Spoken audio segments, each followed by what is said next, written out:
Yo.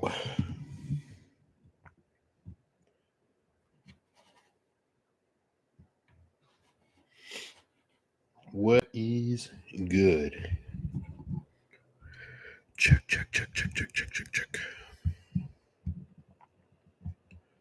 We got 3 lucky people in here.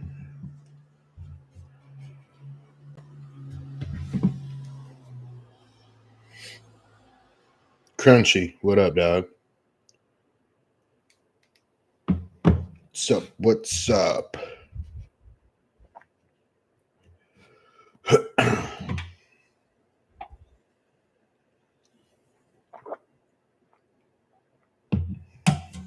guess I'm kind of early. Yeah.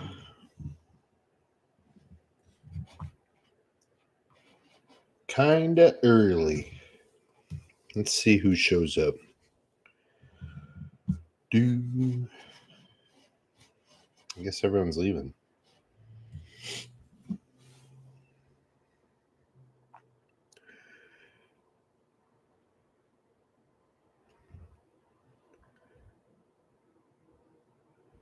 That is what they say, Crunchy. You are right about that. 4 people.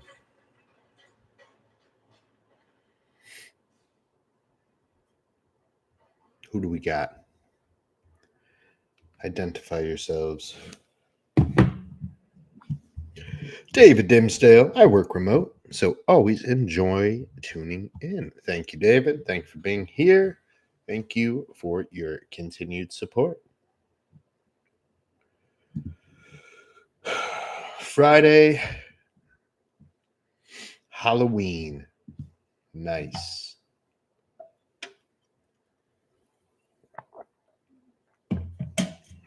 Eight days out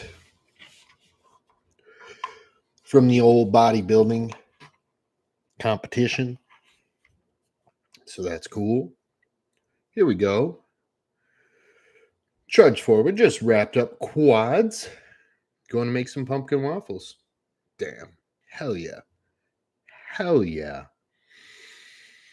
Amy in the house. Happy Halloween. Happy Halloween, Amy. What up, Coach? What up, Mark? We're cranking now. Crunchy, are we going to be able to see it live? He's talking about my bodybuilding show. No, I don't think there's a live stream, Crunchy. No, man. I don't think this show has one. I don't think so. But thank you for your support. Eric Anderson in the house. What up, Eric? Welcome.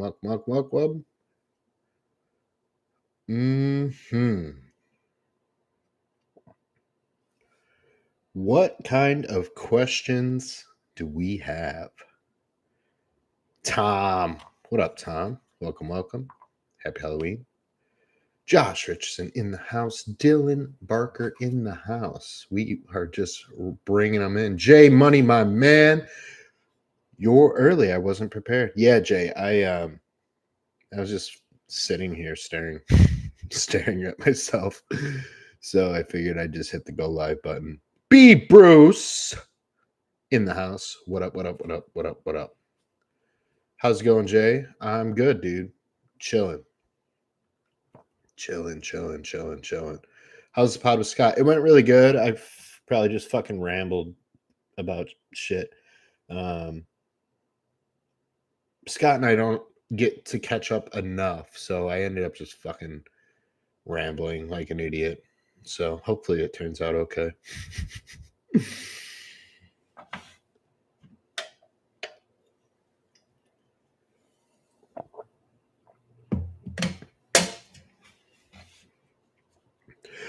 How many sets of quads per week do you like to shoot for? Do you typically see clients need more quad sets versus hamstrings? It depends. How many sets of quads per week? I don't know. If I told you how many sets of quads I did, you'd be like, that's it. Um, so for me, it's not. I don't do a whole lot of sets of quads. I don't. And like as far as do you typically see clients need more quad sets versus hamstrings? It's really hard to answer stuff like that. It's it like there's not only one way to grow a muscle. It's not just how many sets you do. How effective are the sets that you're even doing? And how effective are the exercise choices that you're even making? Right. So those are some things to keep in mind, right? Matt, what up, coach? And chat. What up, Matt? J Money, you're rambling like an idiot is why we tune in. So there's Scotty. Yeah, Scott, I was telling them that I was just rambling on your fucking podcast and I felt bad because we don't get to speak enough. So I was just like rambling. Hamstrings usually need 3 to 8 sets per week. I don't disagree. Quads can be 5 to 12 sets for most people. I don't disagree with either of those numbers. I do not disagree with any of those. I would say those are yeah.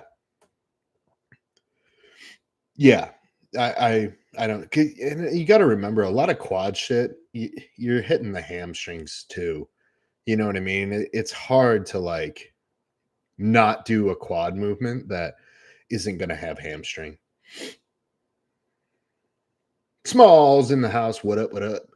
Scotty said you weren't rambling. Great, valuable insights. Yeah, once I get going, I need to learn to shut the fuck up sometimes. Um, those numbers sound appropriate. I find I need more hams than quads. Yeah, it depends. Yeah, as far as like ballpark numbers, those seem fine. I just I don't know. There's no hard and set fast rules.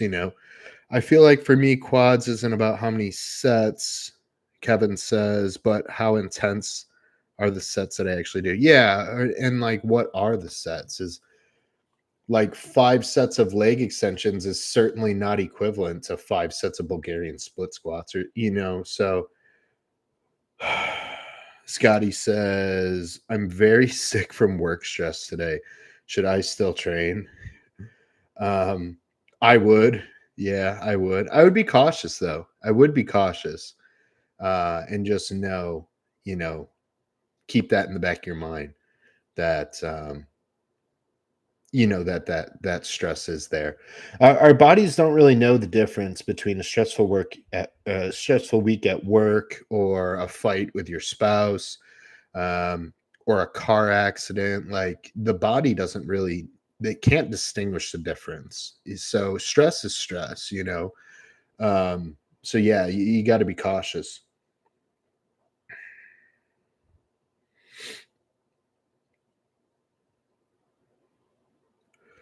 Dylan said, I think I need both hams and quads. Well, yeah, everyone does. Sean Wright. Oh, what up, Sean? Welcome, welcome. Tom, I've been playing around with your really long set styles. The feeling in the muscle goes on a roller coaster. Amazing for yeah.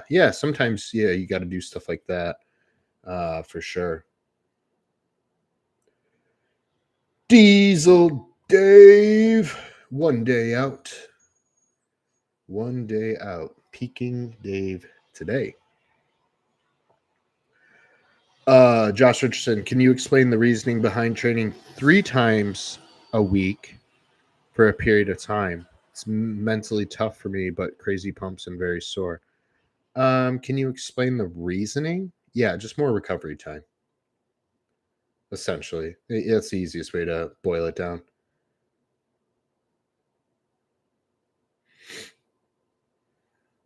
Kevin said training while listening to Tommy and subtunes. Man, I couldn't do that. Fuck. Raymond in the house. What up? Finally caught up on emails and got a second to hop in here. What up, Raymond? Dylan. Hola, Dylan. David in the house. Welcome, David. What up? What up? What up? Scott says Dave looks sick. Good luck, man. Yeah, David. Dave is going to be dry and crispy by the morning. and pretty full. We got him pretty full right now.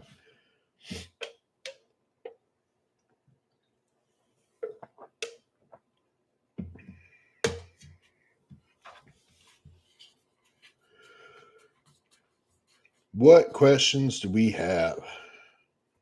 Training, nutrition, gear, life.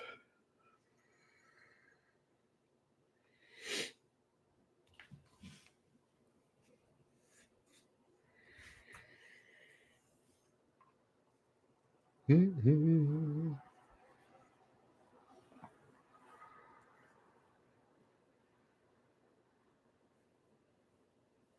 Yeah, Dave is we're gonna bring a really good show. David said, I officially quit yesterday. It was the last day. Super weird to see my account disabled after 6 years. Oh. Yeah, that was weird for me too. That was weird for me too, David. Like I went into my app that we use for like our customer service or like our, to keep track of all of our clients and like I just couldn't get in. I'm like, this is fucking weird. Brett, happy afternoon. Welcome, Brett. Scott, have you ever completely not tried to carve up a client at all for a show? Yeah. Yeah. Yeah. Yeah. Sometimes you don't need to. You can get a lot of fullness out of just fluid and mineral manipulation, Scott.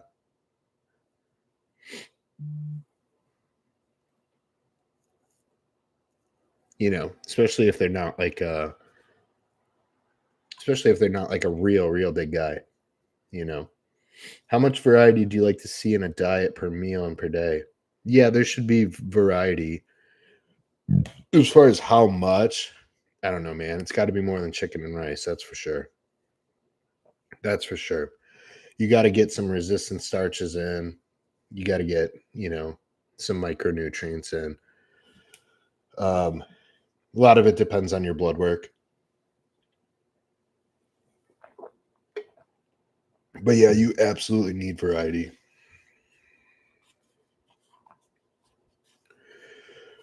Kevin asked, when including test suspension, do you need to be careful for estrogen spikes / gyno? No, I don't worry about it.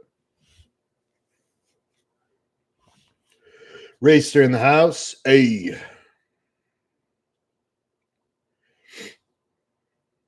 Brett said, beef and rice is becoming one of my favorite meals. Yep, that's a good meal. Racer, how much wood could a woodchuck chuck if a woodchuck could chuck wood? Never know. Would never know. Yeah, Jay, you're going to want variety in your plan. For sure. Don't be afraid of some different style of carbs, some buckwheat, some oatmeal, some shit that people get away from for some reason. J Money, when are orals appropriate outside of prep? I'm not against using orals outside of prep. I don't know why they get boo-hooed so much. Like people act like you take orals and they're just gonna fucking kill you. It's just not the case. It's not the case.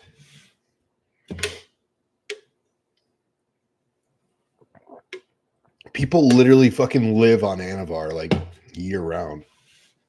So why couldn't we use Anavar? You could do something like little blast of Anavar or Anadrol, 2 weeks on, 2 weeks off, something like that. I've done a lot of that in the past.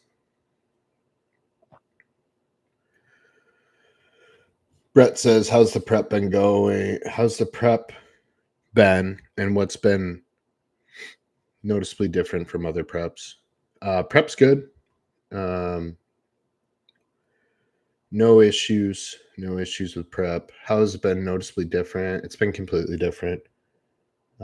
Every prep is different either way. But this prep's just been incredibly more chill. Most of that's just a mindset shift. I'm just grateful that I get to bodybuild. Just grateful that I get to do what I like to do. Not everyone can do that.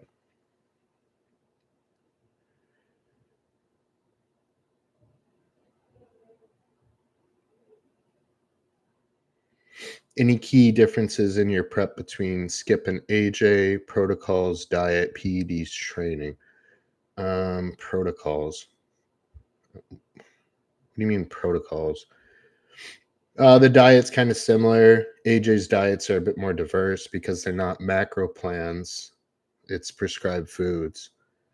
So the only reason the diet is different is because I never tried to work in diversity into my macro plan. PEDs are really no different.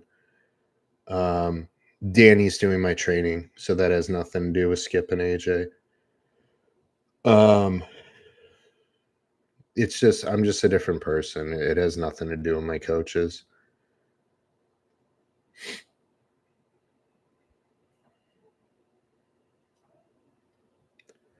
Matt said got rained out today for work, just hanging out while doing cardio. Nice, that's not bad. J Money, you seem really coherent for 1 week out. What the fuck am I supposed to be? Supposed to be dead or something?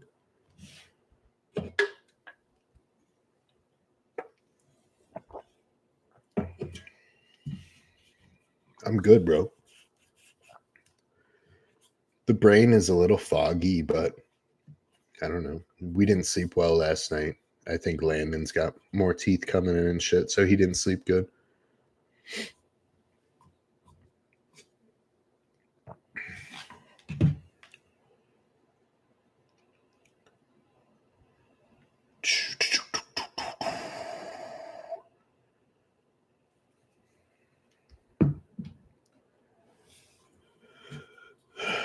Coherent, yes, but maybe voice speed is like slowed a tad. Yeah, that's because I just did an hour-long podcast with Scott. So I did a lot of talking already.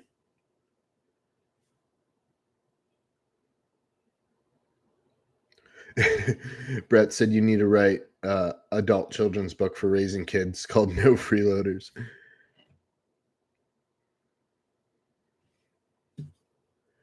Diesel Dave said I always feel sharper on prep. More rundown, but mentally quick. Yeah, mentally a bit more sharp. I'm more effective when I diet. Just as a person, I get more shit done. Basically, I need to fill my time between meals. So I find shit to do. David, can't wait to see you on stage. Gonna be sick. Thank you, David. Yeah, I'm excited, man. J Money, you won't be starving if you're busy. Yeah, that's the key to dieting. Just find fucking something to do in between all your meals. It's not hard.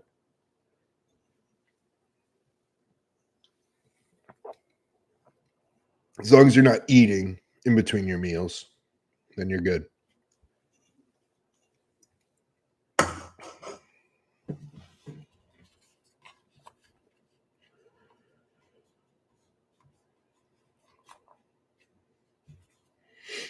Yeah, Kevin, you can watch Scott and I's podcast. When that comes out, we talked about some of the differences between this prep and previous preps.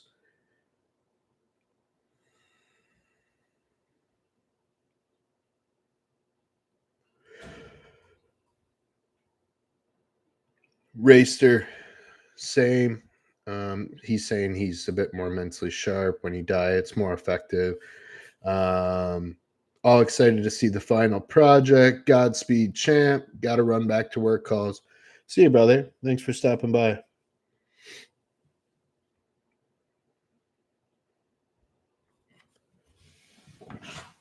You guys see this thing? This is Chase showed me these. These are fucking awesome. It's called a Venti. It's a fan.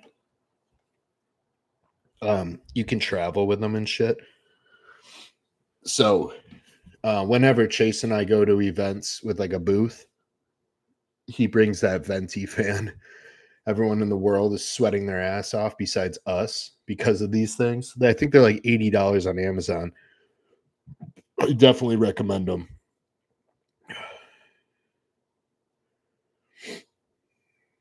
Yeah, Foxer, get the it's called Venti. It's Venty. Look at it on Amazon. Comes with like a remote and shit.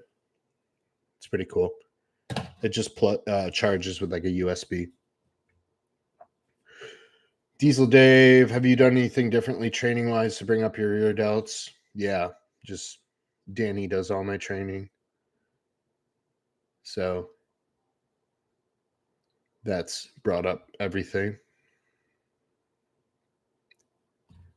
I have a lot of my workouts posted on my YouTube channel. I know you've seen some of them.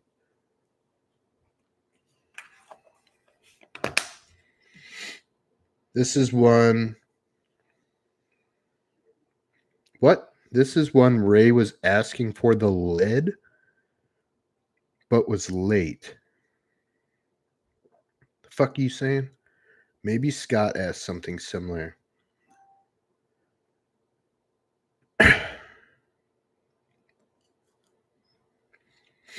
What's the toughest challenge you've encountered as a coach, and how did it shape your approach today?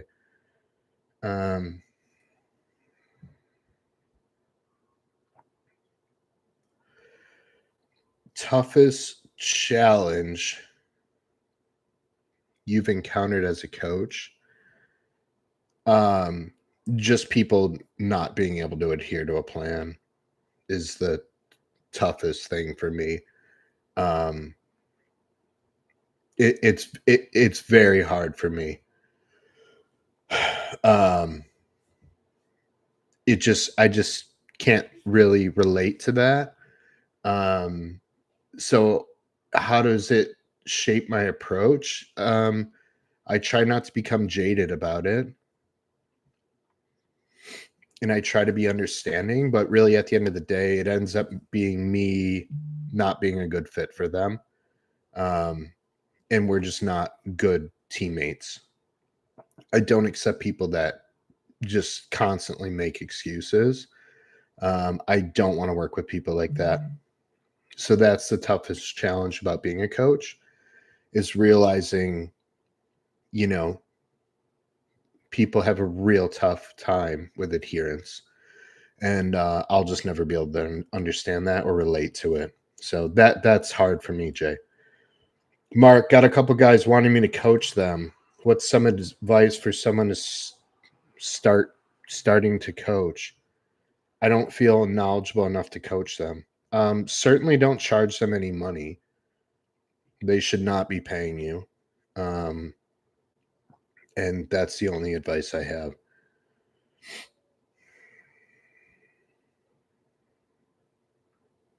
Just don't make shit up. Don't, if you don't know the answer, tell them you don't know the answer. There's too many guys out there fucking chat GPT and coaching. They have no idea what they're doing and they're going to hurt people.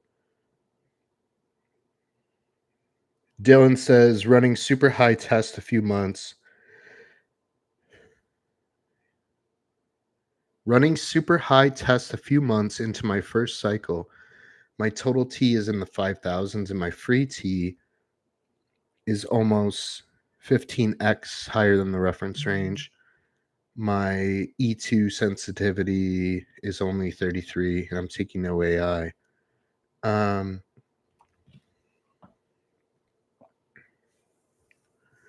What's your test dose? Running super high test.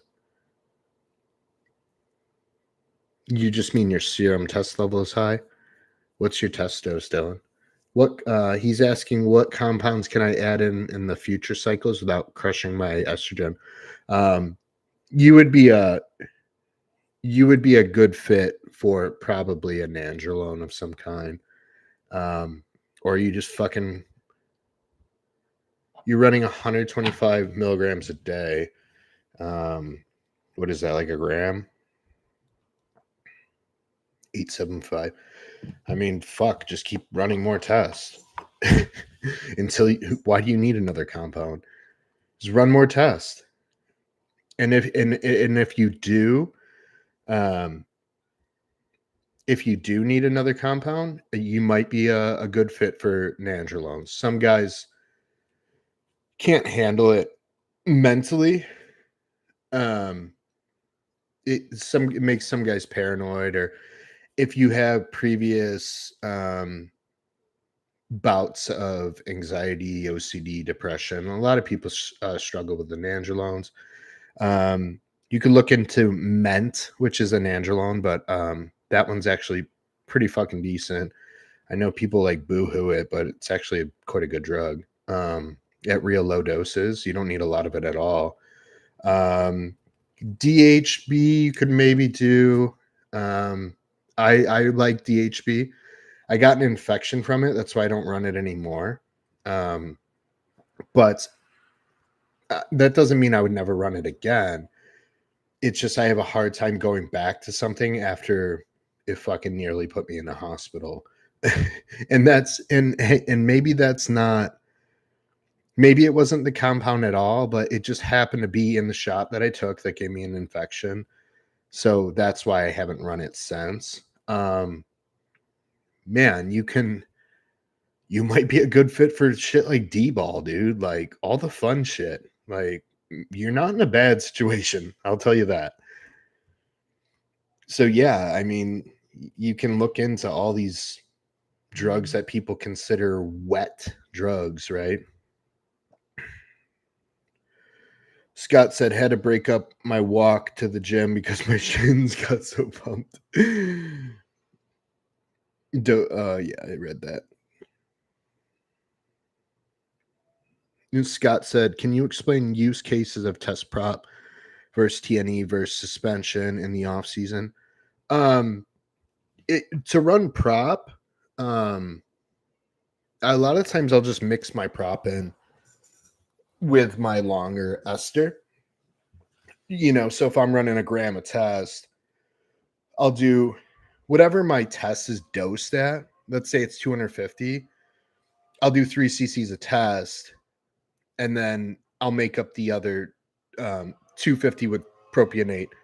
And I just mix that all into a bottle. I almost make like my own sustanon, I guess you could call it.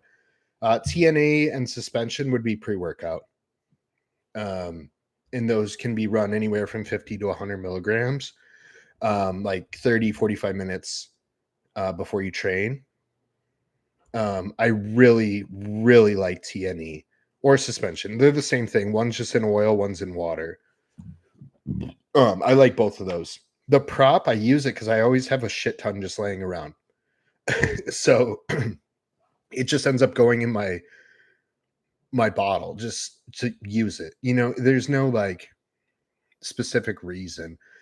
I do feel this is just a feel thing. There's no like science or anything behind it. I do feel a little more aggressive when prop is in the mix. And it could be totally mental, who knows? But I do feel a bit more just a bit more oomph in the gym. And that's TNE is exactly, man, I could run through a brick wall on that shit. And you only need it 2 to 3 times a week, maybe on your body parts that you're really just trying to get a little extra push with, like back and legs is normally a good time to use TNE. Or suspension. They're the same thing, Scott. They're just in a different vehicle, right? One's in water, one is in oil.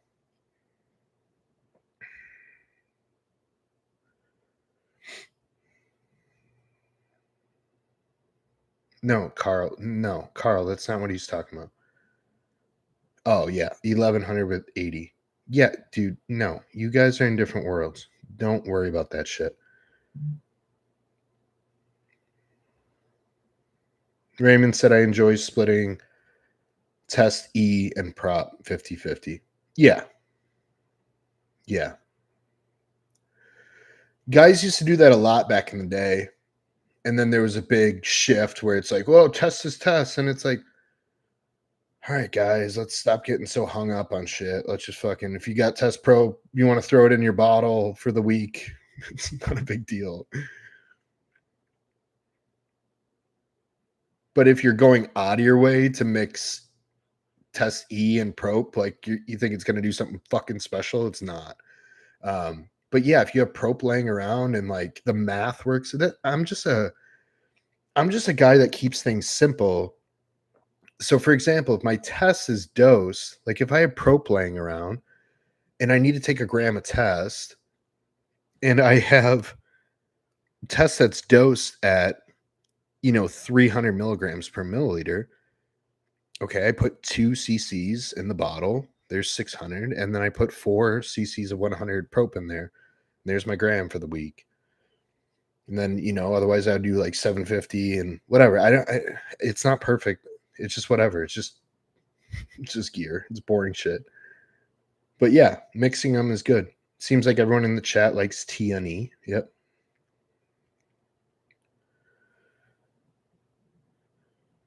No, don't refer them to me. He can coach them if he wants. I don't want any referrals. Love you, but no. David Dimsdale, here's an identical twin question. You have identical twin clients, same work ethic, genetics, everything equal. One runs 10 IUs of Serostim. Jesus Christ. And the other doesn't use GH. How different do you think their physiques would be? How different? They'll be different. I don't know about how much different.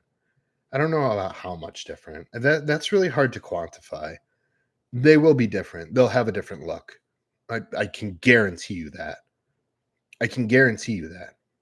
That would be, you can do this same thing with yourself. Go run 10 IUs of growth hormone. It doesn't have to be Serostim. Go run 10 IUs of growth hormone, same diet, same everything, and then pull the 10 IUs of growth hormone. And you tell me if there's a different look or not. You can do it with yourself, dude. You don't need identical twins.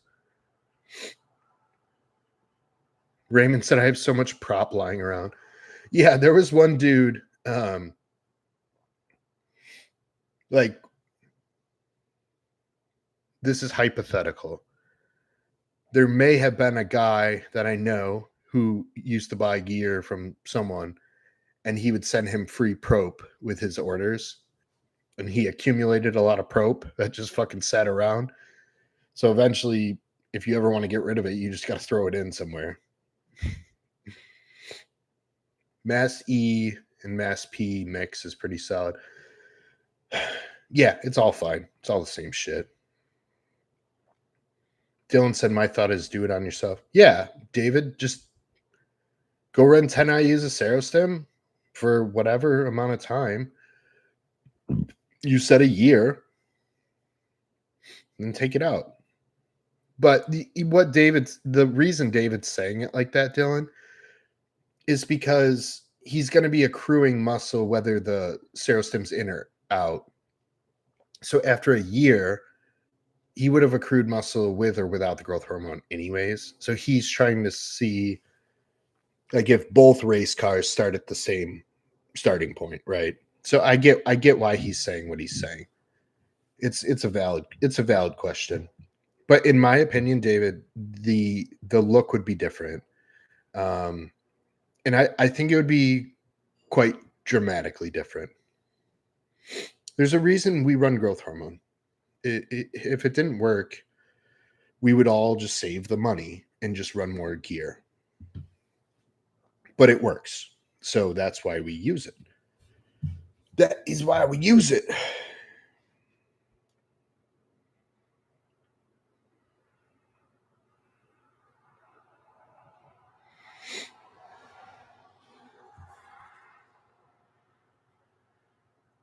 Yeah, I'm always an advocate of, using yourself to learn things, like that.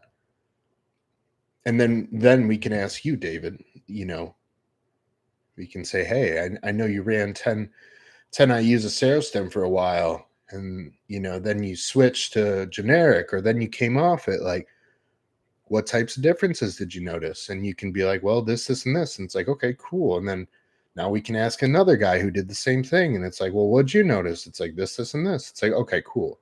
That's how we gather anecdotal evidence, right?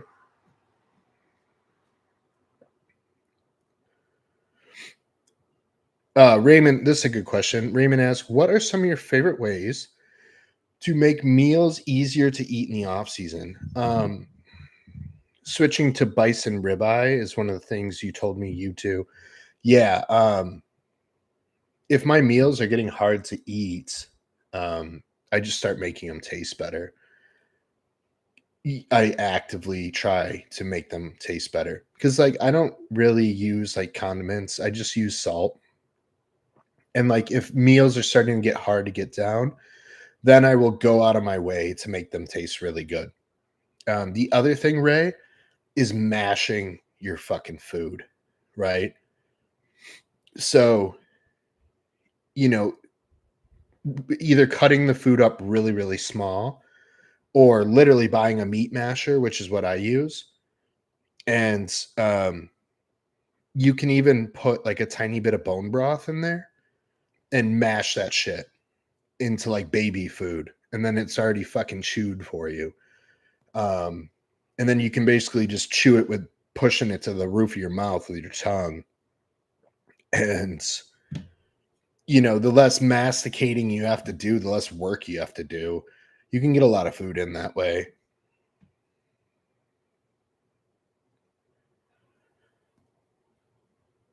Diesel Dave said adding fruit or honey to the meals is perfect for getting a bunch of food. Yeah, it can be, but sometimes the fruit can make people bloated. Um,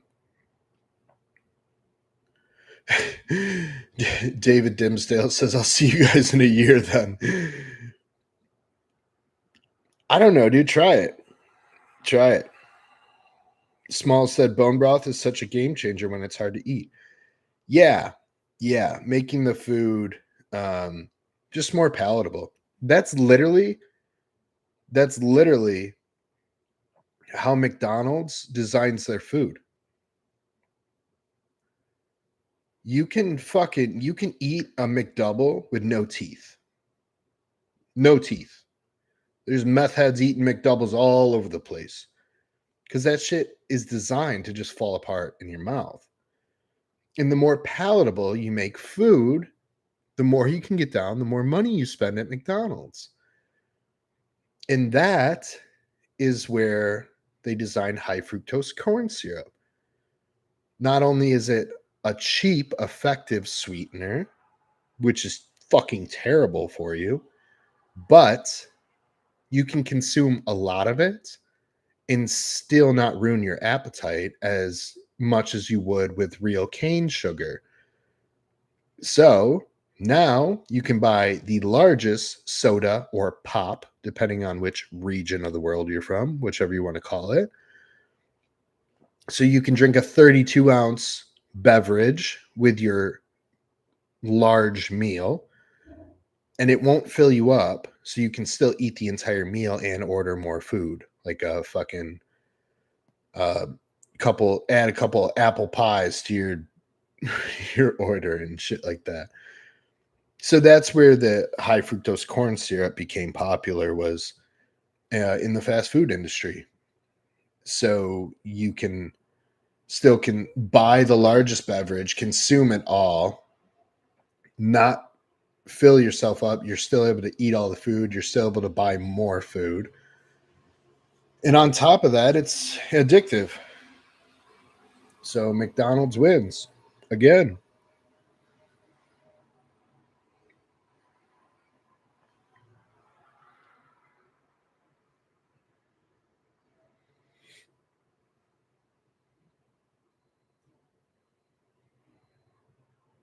Yeah, I don't really have problems getting food down. Um, but I just actively try to make it taste better if I need to, but my appetite is stupid all the time. It has been since I was a kid. Like I can literally eat endlessly. It's no issue for me. It is could be an issue. If I didn't have discipline, I would be very, very large. In a bad way.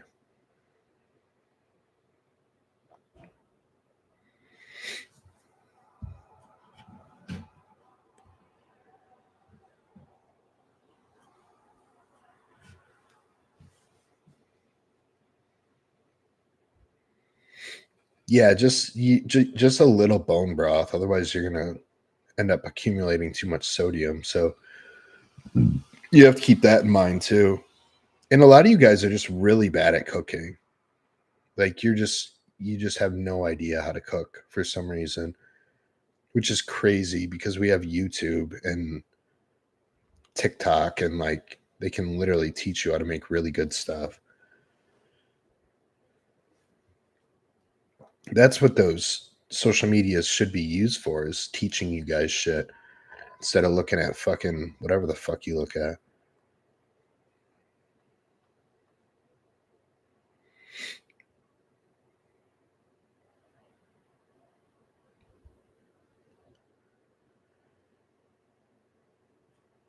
Yeah, I don't think it has to be sodium free. Just be cognitive of it. PB Fit powder and beef is good. Yeah. Yeah, there's a lot of like shit that you just have to experiment with. Sometimes I'll send, like I've said this before. I'll send people meals where it's like this would be good like if you guys just mixed it all together and they'll fucking make it all like separate. I'm like, well, that was weird. And like, if you guys have oatmeal, protein powder, cream of rice, fruit, like there's no reason you can't make like a protein pancake or whatever if you feel like doing that. Um I made fucking cookies this morning out of cream of rice, oatmeal, some, just whatever was in prescribed in my meal. I just made it work.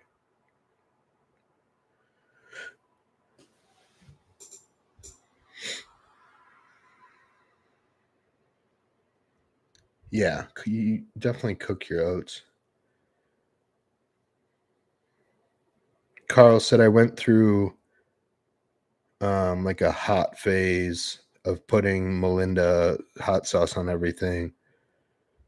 Now I've flipped to sweet and spicy, like G Hughes. Yeah, yeah. There's a lot of good condiments out there. You guys have to remember though, like sometimes it's not good to make your food taste that good because then you're like triggering that fucking response where now you might be creating a problem where now you're always starving because you made your food taste so good. So now you're ravenous in between meals because you made your food taste so good that it's like, now you're chasing that high every time. So you got to be cognizant of that too. If you're just always making, if you're using condiments on every fucking meal and like, calm down.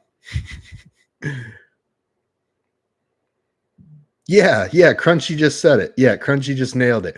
I have to keep my food more bland because if it tastes too good, I end up just eating it all, or you eat it too fast, or yeah, Crunchy nailed it right there.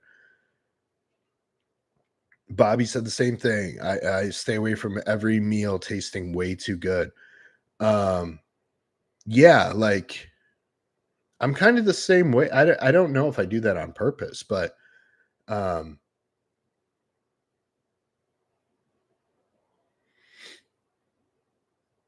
yeah, I do the same thing. I like my food to taste better in the off season when I am pushing a lot of food, and it's like, okay, this is a lot of food. I need to make it taste good so it goes down. But when I'm in prep, like fuck, I can eat dry as bland turkey and it tastes amazing. Like Amy just said, she said I could literally write poetry about eating lightly salted rice cakes, and it's like that's because she doesn't, obsess over the way things taste, and then like real simple food, like people forget how just good basic whole food is the way it was intended, you know? It's like going to a steakhouse and not putting steak sauce on your fucking meat, right? Just man, like I don't season any of my fucking meats. I think they taste good. I use that Ninja grill, that indoor Ninja grill. That's the best thing ever. And I make bland ass fucking chicken in there, and I put salt on it after it's cooked, and tastes great. Tastes great. Raymond said in prep, I'd be happy eating cardboard. Yeah, even not in prep. I like the way food tastes, the way it was intended to. I don't need to coat it with a bunch of chemicals. Don't get me wrong. I like shit to taste good. I'm not trying to be that guy, but the answer's in the middle always. Small said Tommy's definitely not getting an Elevate sponsor. That shit's okay. I prefer the Pride food cream of rice. And I just ordered the bowl of gains. I'm not going to switch to that until after prep. Um, just because I know the Pride foods is sitting fine in my stomach.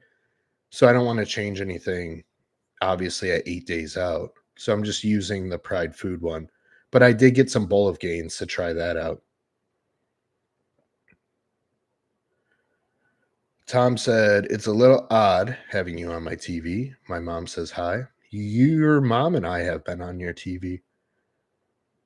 If you find the right websites. Raymond says, unseasoned air fried chicken tenderloin with mustard. Yeah, pretty simple shit. B. Bruce says, love the Pride Food Core. Yeah, it's really good. It's really good. Today's a high day for me, and my meal this morning. Listen to this. It's probably going to sound fucked up to some of you, but it was good. It was peanut butter, cream of rice from Pride Food with honey, banana, and ground turkey, all just mixed together. Bland ground turkey mixed in there. And it was great. And no, it's not because I'm on prep. Like it was just actually fucking good. I would eat it in the off season too. I do eat it in the off season. That meal was beef and peanut butter flavored cream of rice, and it was a lot better, but we've now switched to all real low fat protein sources while we finish out this prep. Adam says Tom's mom's jaw. Tom's mom's jaw. Jesus, you guys are fucking typing shit I can't even say. Tom's mom's jaw. This is like a Dr. Seuss book. Tom's mom's jaw just dropped to the floor. Mm-hmm. That's not all. Amy said that sounds incredible. Yeah, Amy, that you would enjoy that one. That one's good. Peanut butter on beef is so, oh my god, that shit's so good. If you guys haven't done that, fuck, it's so good. It's unreal. My last meal yesterday was potatoes, shrimp, and macadamia nut butter. So I actually made mashed potatoes. So I just cooked potatoes, mixed in macadamia nut butter, like into mashed potatoes, and then I put my shrimp in there, and it was really good.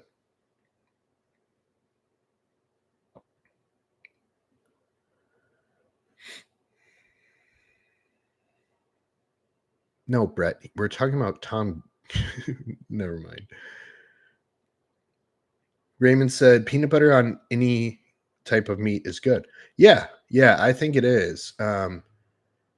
Because think about what it does. It's just adding like Like Asian dishes have peanuts and stuff in them all the time. Like, it makes sense when you really think about it. The first initial thought is like, "Oh, it's gross," and no, it's really good.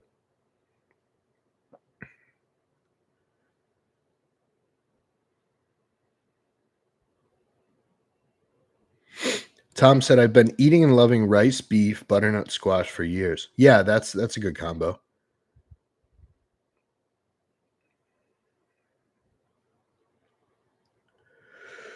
Thai chicken with peanut sauce is what Raymond said. Yeah, it's just it's underrated, I think. And like a burger with peanut butter on it is ridiculously good. It really is. Skip showed me that, and I thought that was weird at first until I had it, and then I'm like, I don't know why I ever thought this was weird. Adam said, PB&J burger is insane. Yeah, guys, like, why would that not make sense?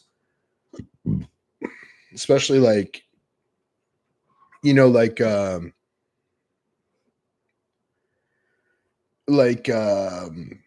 the fuck am I trying to say? Oh, like peanut butter on a burger with bacon, like chipotle jam. Like, guys, fuck. It's good shit. Amanda John, the wife, the backbone of the household. I don't know, your weird shrimp and mac butter. Weird, dog. Whatever, dude. You eat weird shit too. Raymond said Jimmy Carter did. Who the fuck's Jimmy Carter? Who is that?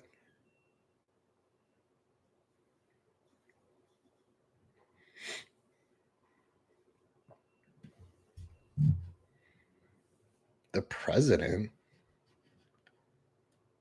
Nah, I don't think so. Nah.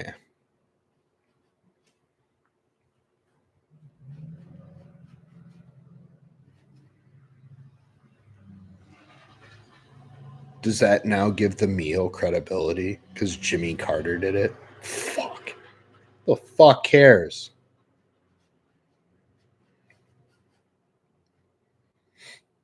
Like, is he is he like the standard of what tastes good? Jimmy Carter? Get out of here. Go back to work. What time is it? 12:30. You got fuck. Don't you have emails to do? He was so jacked. Mm-hmm. Okay.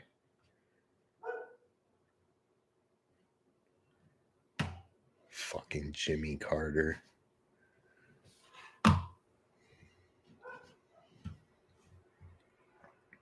Where's Brett? Is he in here?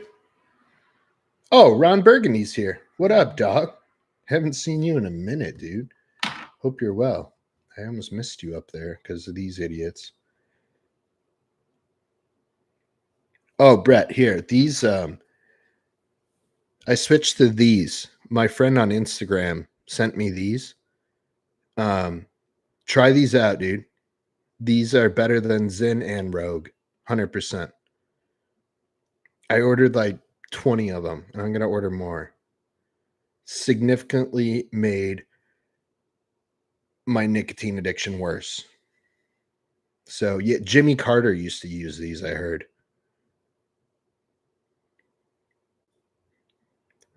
Dude, those are Tucker Carlson's. Okay. My buddy said they're fire. What? Did you see you can order 100 cans and it comes in an ammo case? Jesus, no, I didn't see that. It's wild. The Jimmy Carter pouches are amazing. The peanut butter and jelly Jimmy Carter pouches with bacon.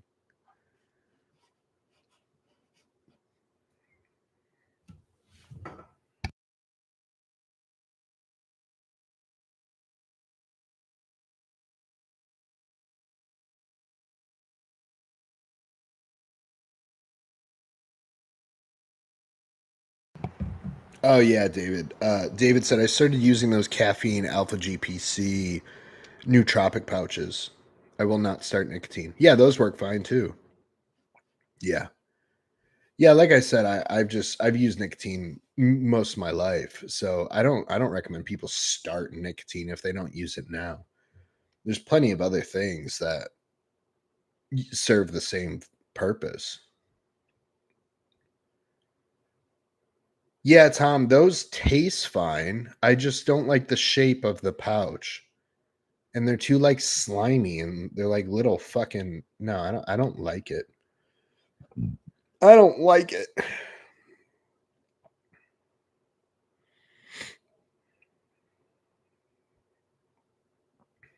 Butterscotch flavored pouches for when I have sweet cravings. Yeah.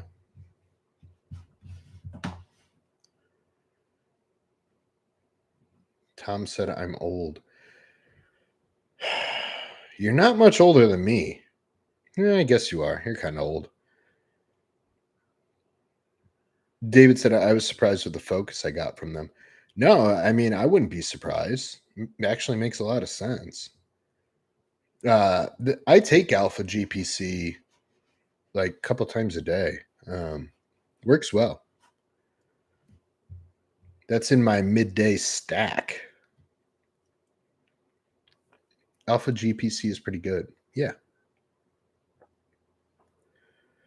Brett said Shelby brought home these things they were giving away at her work called Lucy Breakers.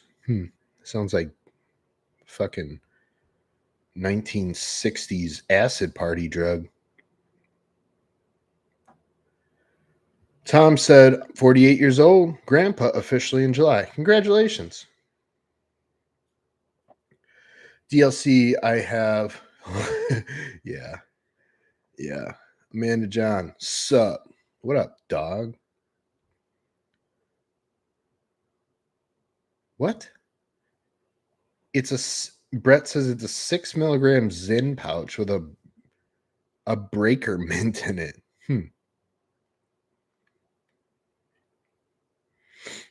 Amanda said, and Landon, the Lando man.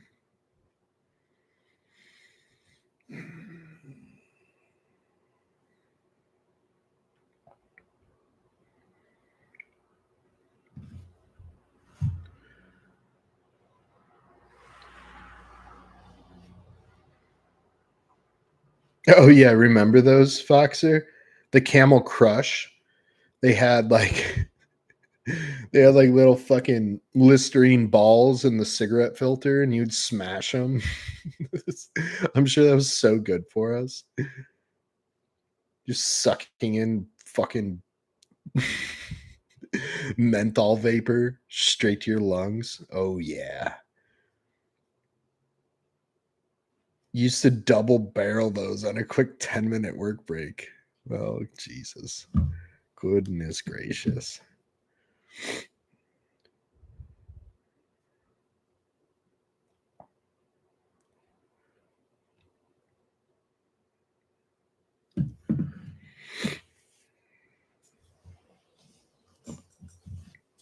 Do you guys have any questions instead of talking about cigarettes, you fucking weirdos? Oh, here we go. Top 3 bicep exercises.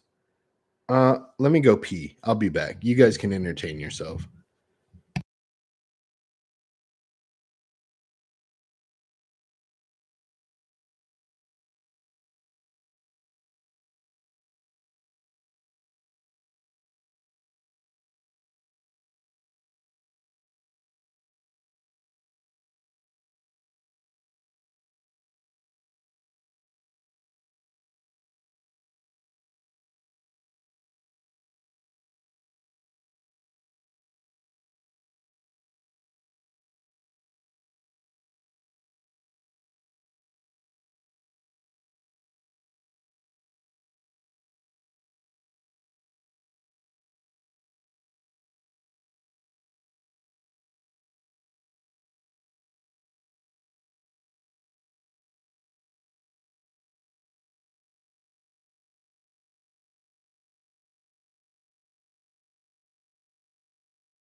Top 3 bicep exercises. The first one would just be like an easy bar curl for like some sort of cluster set or like intensity type set. Just pump a ton of fucking blood in there. Next one would be some sort of incline dumbbell curl.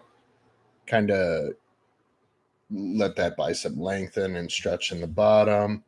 Um, then some sort of just like cable curl or spider curl leaning into an incline bench, something like that. Basically, three different types of curls.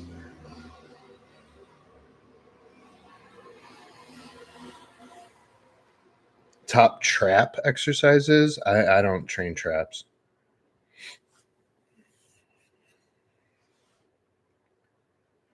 Raymond tried to give Landon a pouch. Yeah, we're trying to get him started. Yeah, Raymond's like that bad uncle already.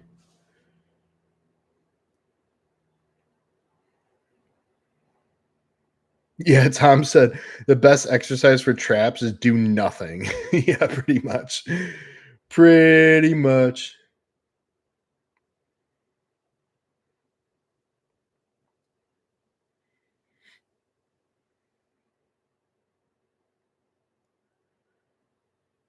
Amanda said Landon is about to cut another tooth. I saw as he was eating his applesauce. Yeah, he didn't sleep great. I tried to give him 2 pouches. Carl said, I do not miss the tooth cutting faces. uh,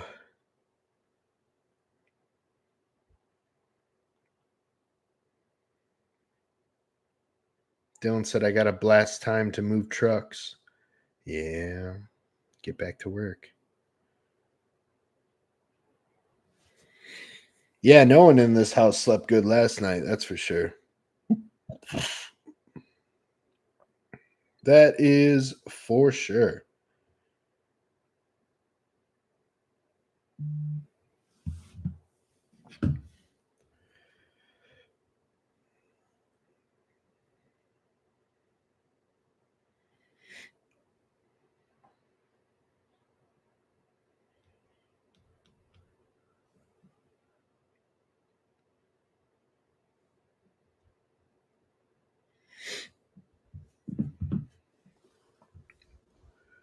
Tommy, what are you being for Halloween? Nothing. I'm going to take a nap.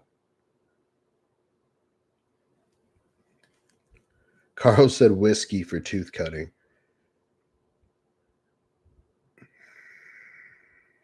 J Money, people need to ask some questions. Me and my brother are slamming a floor for a pizza kitchen. I can't ask anything, but I need this live to last. Yeah, you guys, what the fuck? What the fuck is going on? Amanda said I might try that. I don't even know if we have any whiskey in this house, Amanda John. I really doubt we do. We do need to get vodka for my prep.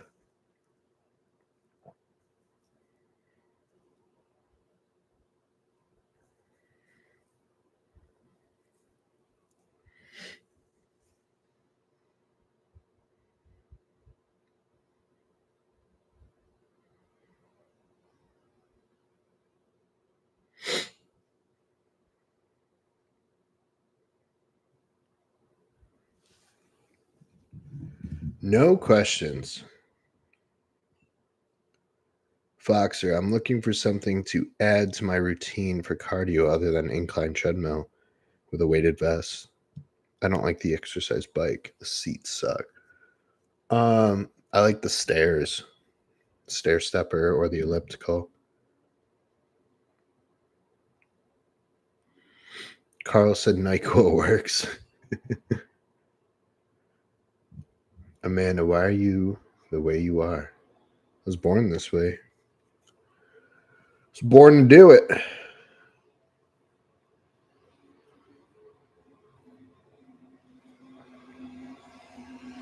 Carl, I don't know how you guys do stairs. Fuck do you mean?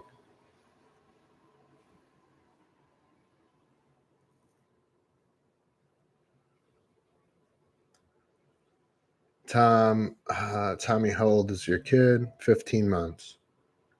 Oh, there's Amanda said 15 months. Yep. Crunchy. What could cause outer wrist pain on the small finger side? Outer wrist pain. Maybe how you're performing like a certain exercise or something, Crunch. I mean, it's possible that you're flaring it up with something that you're doing in the gym. So just be cognitive of that. Give Landon some Xanax and face tattoos and a SoundCloud account. Yeah. Yeah.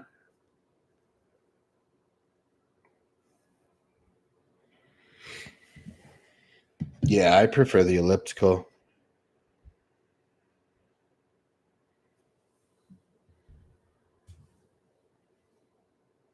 It's kind of blurry.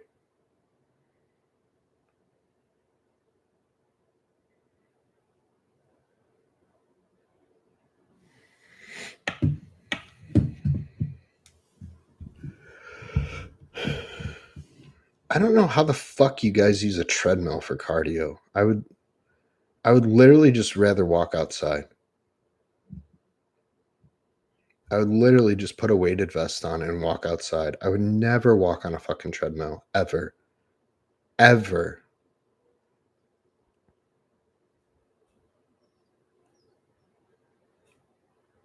Foxer said IFBB Pro in the making. Yeah. Yeah. No classic bullshit though. If he's going to bodybuild, he's got to be open.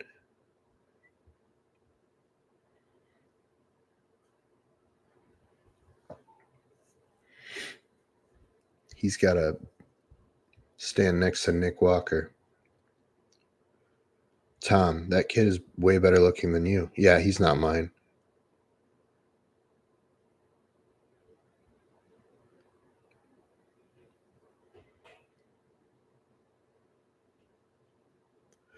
Amy said, I'll do the treadmill if it's below 0 in a blizzard. Yeah, that's pretty much the only fucking way I would ever use a treadmill. And I still wouldn't. I would still use anything else.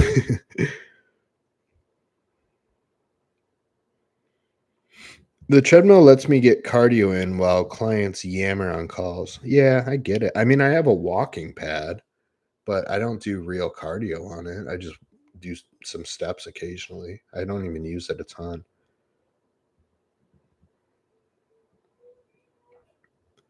Brett said Shelby got my dog a damn cow outfit for Halloween. That's pretty funny.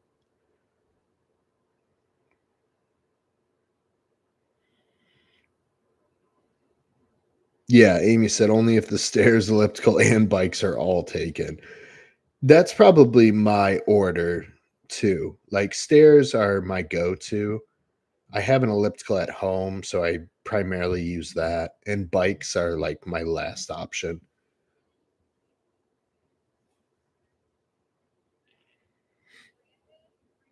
My wife was saying to get a bike, but I think she wants one for herself. Yeah, I prefer the elliptical or like an all motion trainer. Those are nice too. Because the all motion trainer, you can kind of do like an elliptical stride or you can do some stepping in between. So you can kind of mix it up like as you go. And it's not so monotonous and fucking boring like cardio gets.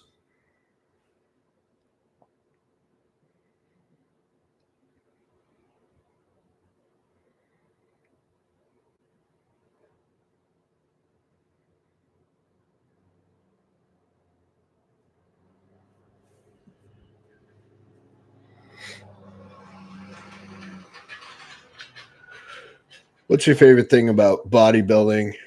Ask Amanda John. Um, the actual like bodybuilding itself, my favorite thing is the training. Everything revolves around the training. That is why I bodybuild.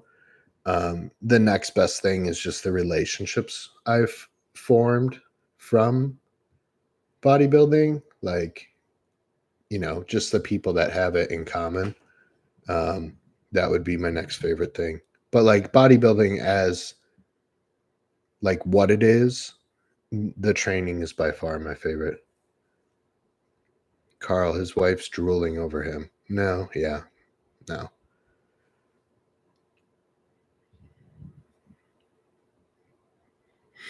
Carl said, "Now you sound like my wife."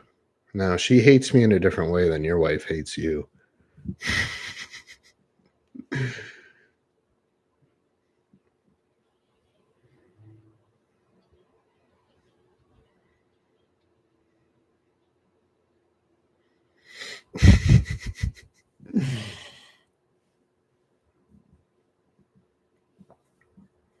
Damn. J Money needs to hear some questions. You guys want to talk about drugs or something? Amanda, what do you hope to teach Landon about bodybuilding? Um, if he wants to bodybuild, um, what do I hope to teach him? Is that it's a long game, it's not really a process that you can rush. Um, and it's something it's just something that takes time, and most people underestimate how much time it truly takes. And most people, I don't want to say most people, but a lot of people don't have what it takes to do it for a long time. So you have to really love it, or it's going to ruin you, or you're wasting a lot of precious time. You're missing out on a lot of things. Um, and yeah. Carl, do you still have the Mustang? No, we sold the Mustang. I need to take it out. No, we're gonna get something probably next year. But yeah, we sold the Mustang. Raymond said y'all need a bigger fridge. We have 2 full refrigerators, so we're good. We just bought another one. And then we have a little one too. Mark, what's your opinion on going to cruise levels of gear to give organs and body time to heal? Do you believe that's a thing? Well, that's not something you assume. You're supposed to get your organs in your body checked through blood work and organ imaging. So if you need that, then yeah, of course that's a thing. But you need to know that you need that. I don't believe in just coming off gear because you've been on it for X amount of time, right? That's silly. Best cycle for getting 280 in lean. I don't know. I've never been 280 in lean, so I wouldn't know what that requires. Raymond said he told me the story the other day. Yeah, I told Raymond about when I got arrested in the Mustang. Mark said, "Oh, I'm just trying to bring in questions for Jay." Yeah, no, that's all it is. Mark is no, I don't believe in set timelines of things. Crunchy, what's a good amount of Anavar for a 150-pound person? Um, I mean, man, it's individual. Like, you don't dose drugs based off body weight. You just start low and see how you respond to it, and then titrate as you need, and then come off if you start feeling like shit, or if your blood work says you need to come off. Carl said, "Got to run the kids to school for their Halloween parade." See you, Carl.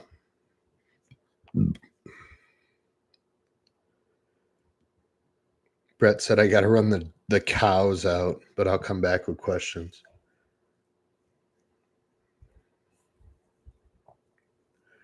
Explain BPC and how it works for the noob. How it works for the noob, or what? Oh, just how it works. It's body protecting compound. That's what BPC stands for.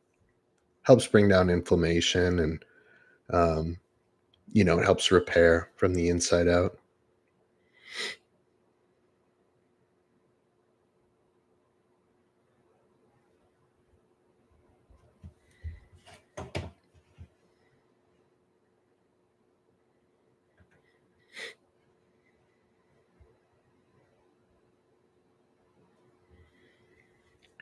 What's your plan after this upcoming competition? There's a competition in December that I'm still undecided if I'm going to do it or not. Um, so if I don't do that, then I'm just going to go back to just focusing on putting on more tissue and just growing. Raymond, what are your favorite peptides that omega amino cells? Um, my first biggest one would be the GLPs. I prefer just GLP-3 10 milligram or whatever milligram. It doesn't really matter. I like the glow. I like glow rather than just doing BPC or TB500. I'd rather just take the glow. It's all fucking in there. All the good shit's in there. I'd rather just buy one that has all three in there.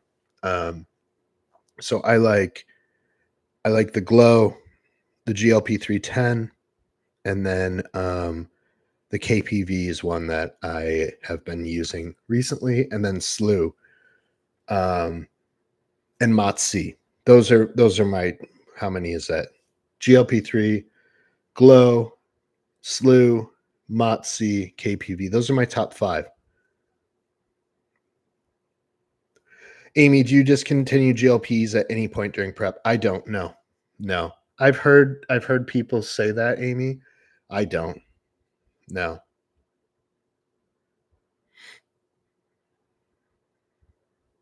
Yeah, there's a lot of people say that, like, yeah, it slows gastric emptying. It's like, well, there's not much fucking food in your stomach anyway. So what are you really slowing down? And my waist is tight and I can pull my gut in. So I'm not discontinuing it for myself. For other clients, I haven't had to either. And I would hate to fucking put them through that, you know? I would hate to put them through that. Yeah, the glow would be good for you, Carl, because they'll also have the BPC and the TB500 in there to help with some of that shoulder inflammation. Voxer can SLU impact sleep. It can, but it doesn't. It doesn't impact mine. I can take SLU before bed. I don't, but I have, and it's no, it's something you can use at nighttime. I wouldn't though. I would just take it morning and then like midday and then cut it off. Um, I don't see the point to take it at night. What have you noticed from KPV and MOTS-C specifically? The KPV has been really helpful with specifically gas, like on high carb days. Sometimes I'll get a little gassy or bloated from high carb days. The KPV got rid of that instantly, like within days. Um, so that's one of the big things. And I really feel like my waist came in when I added the KPV. It's hard to say because obviously we're dieting and stuff too. Um, so is it correlative or causative? We don't know, but that's one thing I noticed from the KPV, and it's supposedly very good for organ health. The MOTS-C, stable energy, like noticeable. Here's how I know. Like I don't ever speak in absolutes, and Raymond knows this, but here's how I know that MOTS-C is effective for me. When I went to the Olympia, I didn't bring my MOTS-C with me because there's just one less thing I had to worry about bringing. And I noticed not using it. And as soon as I got back and I added the MOTS-C back in, my energy was much more stable throughout the day. So my best anecdotal about it. And then clients I've noticed they have said similar things. Like they used to hit a certain point in the day where they'd start dragging ass, and the Motzi really helps pick them up through that.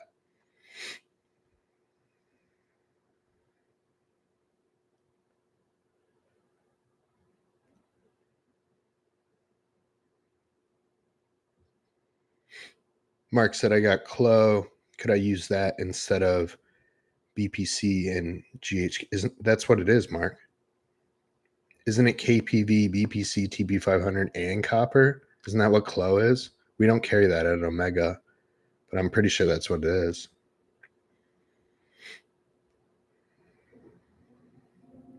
No, Carl.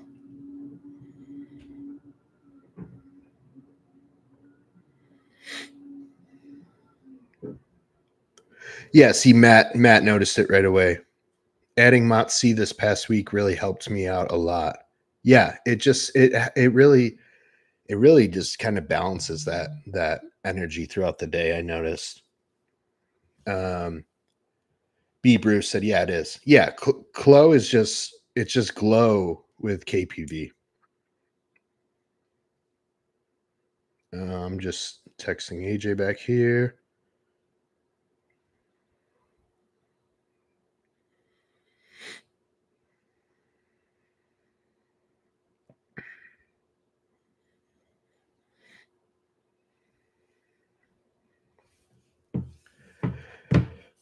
He said, "How's your hunger?" I said, "Ravenous, as intended." Oh, that's okay. That's what we do.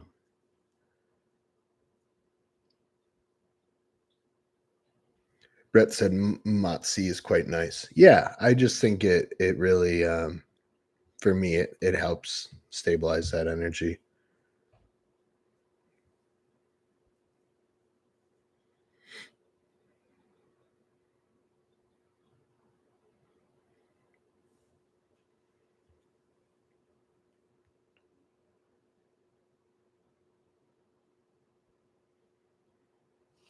I don't know that I sweat more with Motzi. I think I do from Slew. Um, that one I haven't noticed, Brett. Like I couldn't at least like pinpoint it.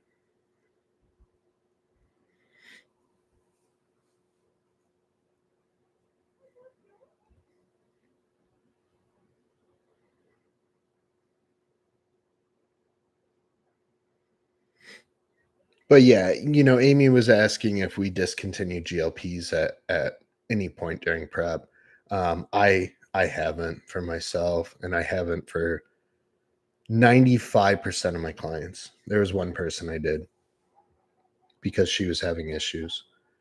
She couldn't empty, and um, she actually started feeling a bit nauseous and stuff. So I think she's quite sensitive um, to that style of peptide.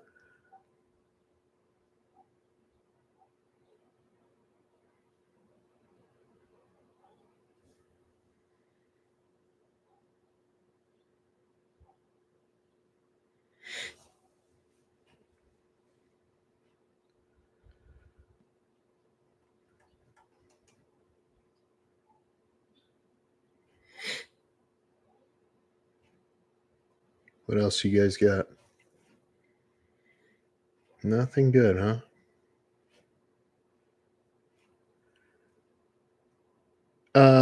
Foxer, what are your top 3 weighted vests? I just got the one um, from Rogue Fitness. Yeah.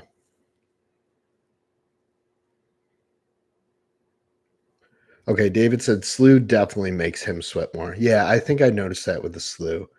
Um, Slew and Retta saved my ass this week. Yeah, I mean, I can't imagine what my appetite would be like without Retta.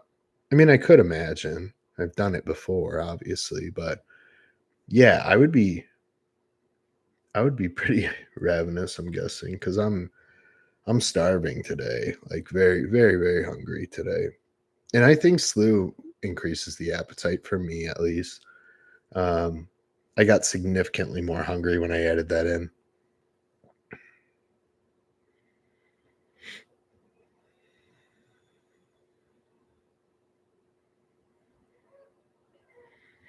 Brett said just ordered some some Alp pouches. Going to use code Tommy. Yeah, always code Tommy. Omega Amino, Leviathan Nutrition.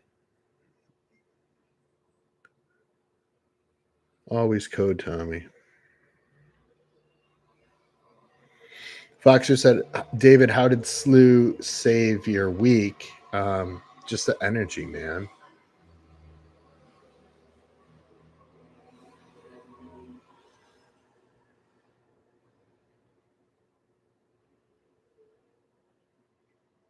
Bobby said, I'm starving too. Yeah, I like feeling hungry. Um, I don't know. I think it's good for you. Um, for a lot of reasons, mentally and physically. I think it is good to be hungry.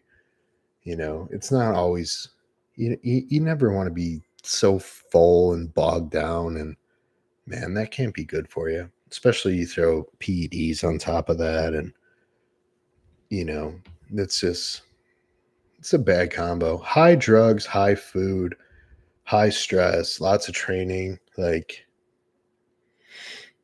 yeah, that's a lot on the system.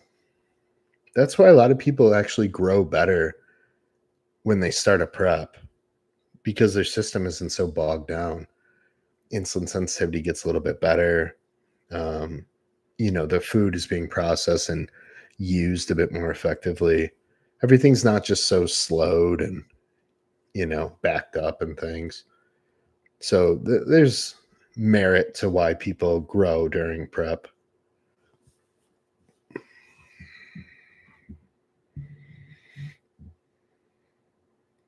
Yeah, yeah. Amy said prep hunger is a wave. You just have to ride it. Yeah, yeah. I'm always just I prefer it. I prefer it. I like my stomach feeling empty and my waist tight. Um, I don't like having like stomach. Like I just it's part of the process of trying to grow more tissue. Like you're gonna have some distension because the food has to go somewhere, right? But I really prefer if I could, I would I wish my waist would just be tight all the time. It's just not possible if you want to grow because the food has to go somewhere. And obviously that goes into your stomach, right? Amy said the food needs to go straight to my glutes. Yeah, right. Yeah. Wouldn't that be nice if we could just direct it where to go? Like a heat seeking missile. Brett said same here.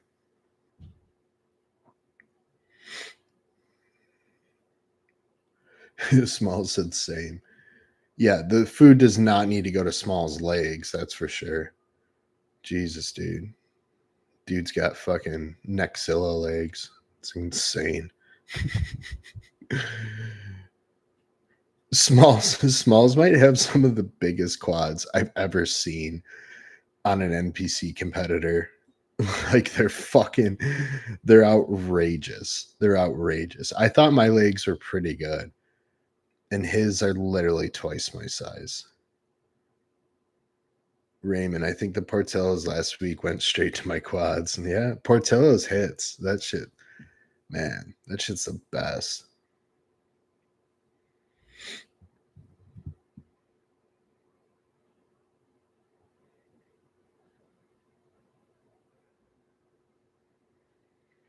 Tell my upper body to catch up. Yeah, it will. I mean, the upper body's always going to be slower to grow for most people. You know, there's so many reasons why, but yeah, it's just y- you it's a good problem to have. It really is a good problem to have. B Bruce, best way to put on size for the quads, while trying to minimize strain on the patella tendons. Knees overall do feel fine. It's just the patellas that seem to get aggravated. I would really take a hard look at how you're performing your movements and what movements you're using. And if you're a lot of guys and girls, when they're squatting, they're literally just loading up the joints and structure, and they're not even using the intended muscle. Like Raymond the other day was using a pendulum squat. He had like, I don't know, whatever. He had some weight on there, and he wasn't doing like a bad job or anything, but I'm like, take all that fucking weight off. And I took him through one set, and he was sore for, 2 days, and he didn't even have to use any significant weight. And we just did an effective set, and he could literally pretty much empty the fucking bar. So I would look at stuff like that, B. Bruce. Foxer said thoughts on sauna and or cold plunge when trying to cut fat. Yeah, they're both fine. They're both fine. I don't think they're like game changers, but it's just should be part of your routine.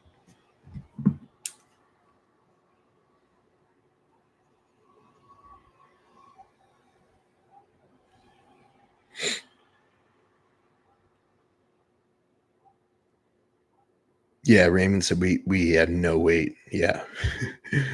Yeah, we just did I just took him through one hard set, and yeah, it was a effective set, that to say the least. So yeah, finding ways, B. Bruce, to make your quad movements harder without, instead of just continuing to just pile on weight. It's okay, of course, to get stronger and want to progress in weight, but man, it can't be your number one goal. It can't be your number one goal. I think the world has shifted too heavily again to progressive overload. And yes, it has merit, and I'm not saying that. But again, it's going to be on my gravestone. The answer's in the middle. Sometimes you can chase some weight and bang some shit, and then other times you got to back off a little bit and just find ways to make things harder. Raymond said that session helped me make my leg day yesterday significantly better. So you made me better. Thank you. Yeah. Yeah. You'll be able to apply that to a lot of things. B. Bruce, number one goal is to get some size on them, especially the sweep. Yeah. A lot of people have issues with the quad sweep. There's different ways to target that. And I would have to see video of what you're doing now and everything like that to be able to pinpoint what you may or may not be doing right.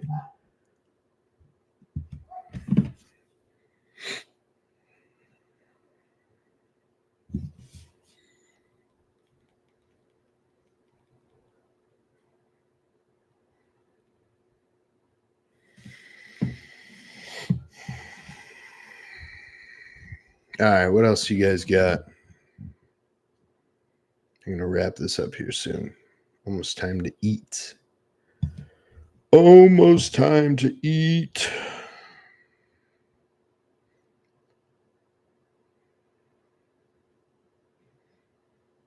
Foxer, I told my wife I want smaller legs because I figure easier to move around.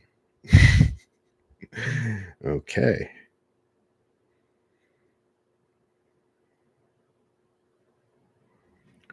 Brett, do you think it should become the new standard to fire coaches via Instagram post? I don't know, man. I think people are real quick to fire their coach, and then they learn later, when they go to the next coach, and they're like, "Oh, it's not that different. This is weird. I thought you were gonna Make me pro. Oh.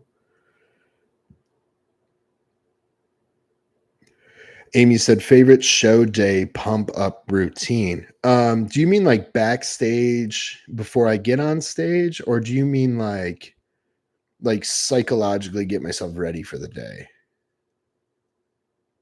Curious what you think. Favorite show day pump up routine. Yeah, backstage. I focus mostly on muscles that look good on me when they're pumped. So I avoid all legs. I don't want any pump in my legs at all because when my legs are pumped, I lose separation. So I avoid any sort of leg pump at all. Typically, it's something like rear delt focus, side delt focus, and a little bit of bicep. Um, Normally, Amy, I just hit a few poses and try to facilitate the pump through those poses. For someone like you, we would want to target your delts and arms.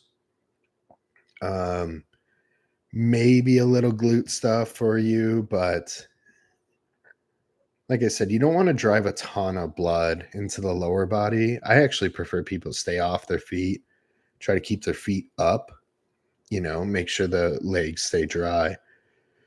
Because you don't want to lose definition and like go kill a leg day and tell me your definition looks great. Like, no, your legs are all inflamed and full of blood. You lose separation. So some muscles look better pumped than others. So really for me, I generally stick to rear delts, side delts, and biceps, maybe a little bit of tricep. Um, the chest, I just get a pump from just doing a few most musculars.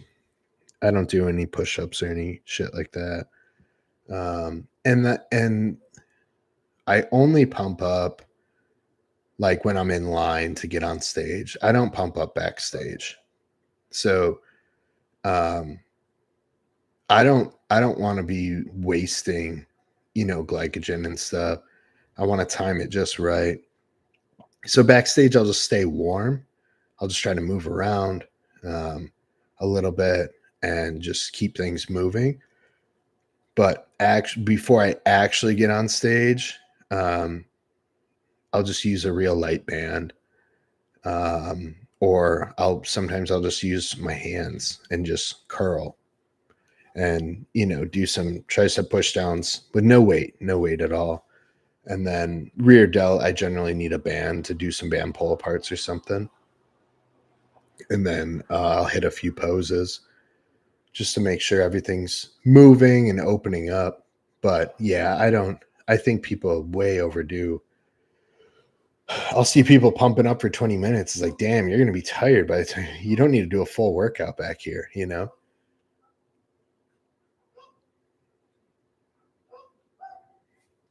Damn, my neighbor's dogs are annoying as fuck.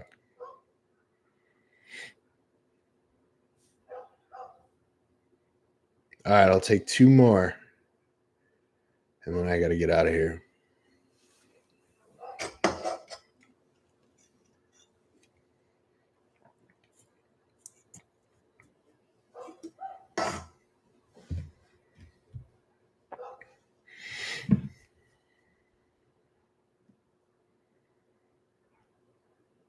Yeah, Bobby said shoulders.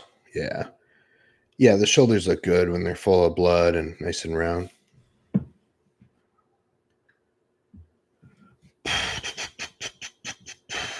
What do you think is the biggest lesson you've learned in training that made the most difference? It's always hard to answer questions like the best or the biggest or the wow X, Y, and Z, right? It's always hard to answer questions like that. But yeah, it's really difficult to like pinpoint one thing because it's never one thing that makes the big difference, right? It's a collection and combination of literally over 20 years of training. So if I had to give you like some black and white answer, it would just be find ways to make movements harder and don't just do hard shit just for the fact of doing hard shit. Like make it effective and relative to what you need.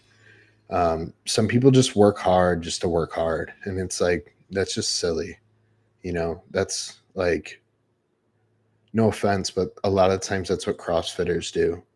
They'll just run themselves into the ground because it just felt like a hard workout. And it's like, well, did you get anything out of it or did you just get tired? Like, don't just train until you're tired. Like, train until you stimulated what you were intending to stimulate and then refuel and do it again. Right.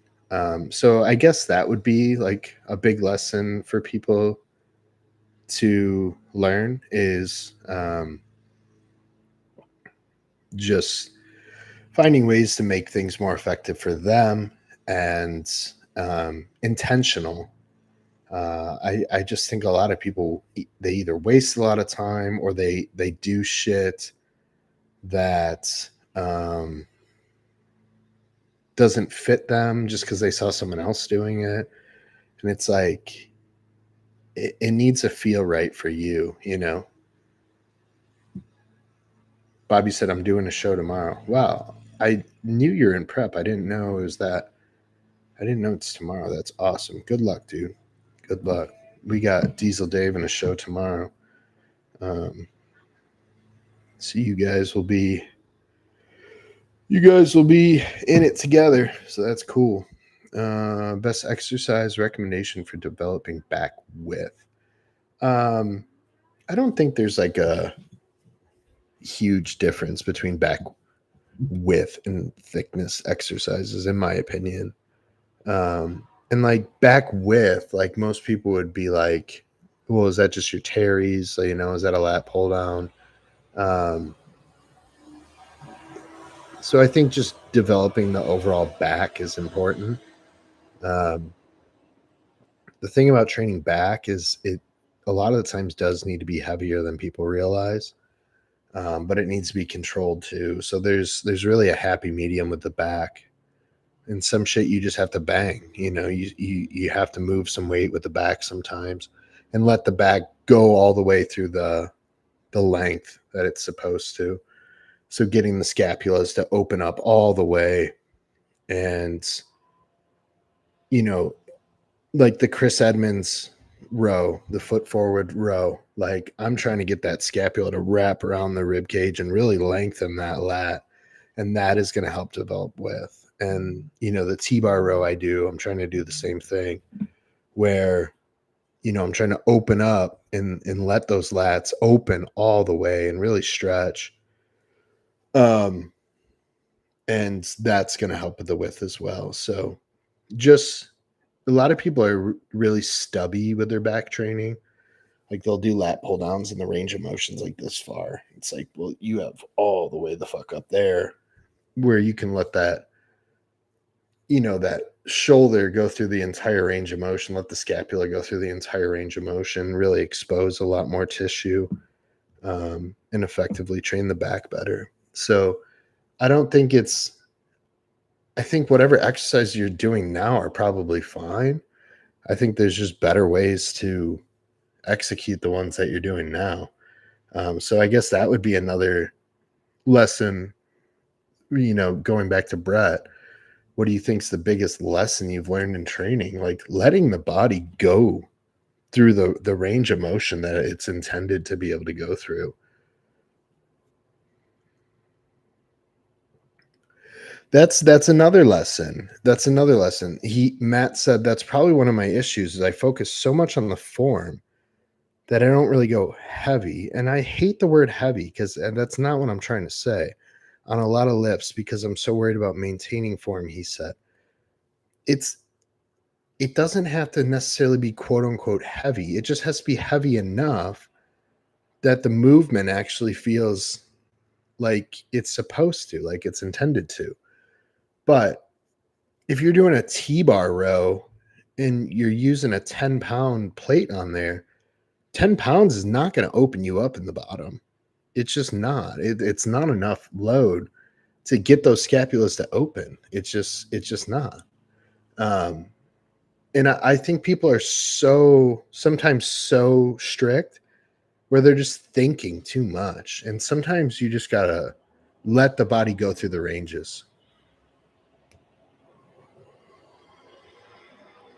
Yeah, it's really Brett said I've dropped the weight a lot on almost all of my exercises with the intention of doing movements 100% right and just making them more quality reps. Yeah, I it's like just making every single rep count and making them all. There's never a rep where I'm not like just so dialed into it, like just trying to get the most out of every single one. Then, a lot of people can cut their volume way lower because they did so many more effective reps that they don't have to do 19 sets. So that's another thing to keep in mind. Just making things as effective as possible. And that doesn't mean you have to train like a robot either. Again, come back to this every fucking topic we have. The answer's in the middle. It's a combination of everything. It's not just progressive overload. It's not just 5 to 8 reps. Sometimes you got to hit some volume. Sometimes you got to do some cluster sets. Sometimes you got to do some rest pause sets. Like, you can't die on any hill in training because nothing nothing's going to work forever and things are going to go in phases, and you just need to do what's best for you at that time. So if that's high intensity, low volume, 3 days a week, dog crap training, yeah, sometimes that works really well for people. There's a reason dog crap training works, but it won't work forever. And then sometimes you got to switch to some real stupid high volume. And all of a sudden you blow up and you're like, damn. And it's like, that doesn't mean, okay, you found it. Doesn't mean you found the secret. That does not now mean that you forget everything else. It's just another thing you add to the toolbox. So then when something does stop progressing, now it's like, okay, I need to make a pivot. I have all these things in my toolbox that I've picked up over time. Let's go back to some of them and, see where we can apply that. There's no point where you find the perfect diet. There's no point where you find the perfect compound or cycle. There's no point where you find the perfect training method. Things are going to adjust and they're going to change over time. And, you just have to ride them while they're working. And when they stop, when you actually give them time to stop working, then you can pivot. So that's another thing to keep in mind is that just because what you're doing right now doesn't mean you have to do it for the rest of your life, right? I send a lot of you guys to Chris Edmonds' programs, the Scorpion, the Sub Zero. A lot of you are getting really good results from that. Hell, you could probably run them for 2, 3, 4 years and get great results. Then at one day, you're going to be like, man, this shit just ain't working anymore. And then you pivot, right? And that's what bodybuilding's about. And that's what training's about is learning when to pivot, how to pivot, where to pivot, and continuing to progress over time. So that would be the last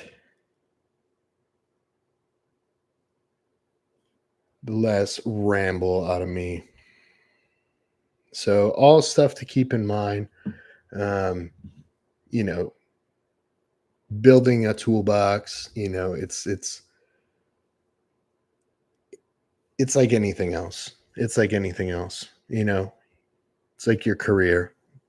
With the skills that you use, you compound them, you develop them. You don't get rid of them. You bring them with you. You apply it to something else. You apply it to something else. You learn something new.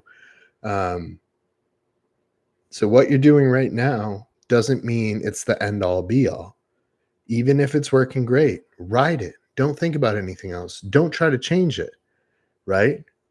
A lot of people want to change things all the time or, just so frequently. That's the number one thing that a lot of clients come to me to. Hey, I want to change my cycle to this, or I want to add this, or hey, should we do this? It's like, why are you changing fucking anything? Because you're making progress. And no, that's not me being lazy and not wanting to change things for you, but it's, well, what you're doing is working. Let's ride this. Let's ride it out, right? That's one of my best techniques as a coach is just to keep the train on the tracks. And instead of getting so influenced by all the noise out there, and you get all hyper and excited about what the next influencer is talking about, and it's like, well, what you're doing is working. Like, why change anything? Just dig in, put time under the bar, clock, punch the clock, keep punching the clock. It's a long game. I think Amanda asked me earlier, what's the one lesson you'd want to land in to know about bodybuilding? That it's a long game. It's a long game. Just enjoy it. Be grateful that you get to do it.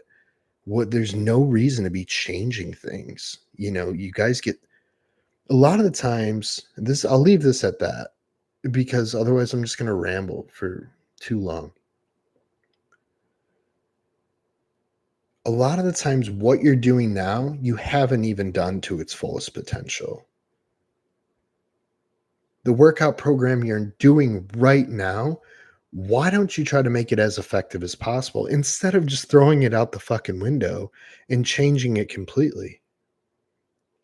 What if there's a few things you just need to manipulate a little bit and all of a sudden it's perfect? Not perfect, but it's much better than it was.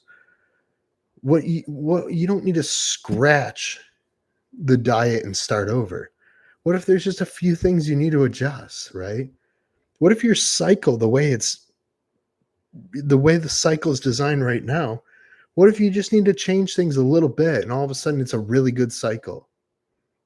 You don't need to add a totally different compound or you don't need to add more growth hormone all the time. Like, hey, it's just a lot of times what we're doing right now is perfect. And we, for some reason, want to fuck with it because we just like fucking with shit. And instead of fucking with shit completely, just make what you're doing more effective. And then you're not spinning your wheels, right? You're not spinning your wheels because you're always trying to change things. So I'm going to leave that right there. And we're going to wrap this up because it is time for me to eat. And my brain is starting to fade a little bit. So I could probably use a nap at some point today. Thank all you guys for your support. Just in me in general, my coaching, your trust in me, your support in my bodybuilding, my pursuit of bodybuilding, allowing me to help you pursue your bodybuilding. I mean, this is some of the biggest, most important thing to you guys, and you allow me to help you with that and be a part of that. So,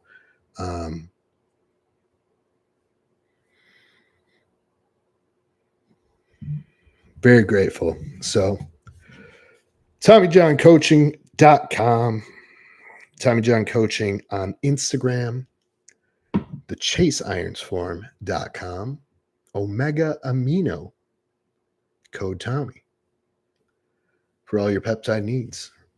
So, Leviathan Nutrition for any of your health supplement needs. Their Tudka is the best Tudka. So if you guys do specifically just need one thing, that is the number one product from them that I recommend. They have a ton of other shit, but their Tudka is like the OG Tudka. All the high level coaches out there are recommending Leviathan Tudka over anyone else. So I have a code over there, code Tommy. But again, appreciate all the support and everything you guys do for me. So happy Halloween, Friday. Get through the weekend, enjoy the weekend, be safe. And then we'll roll into peak week, see how that goes. Thank you guys.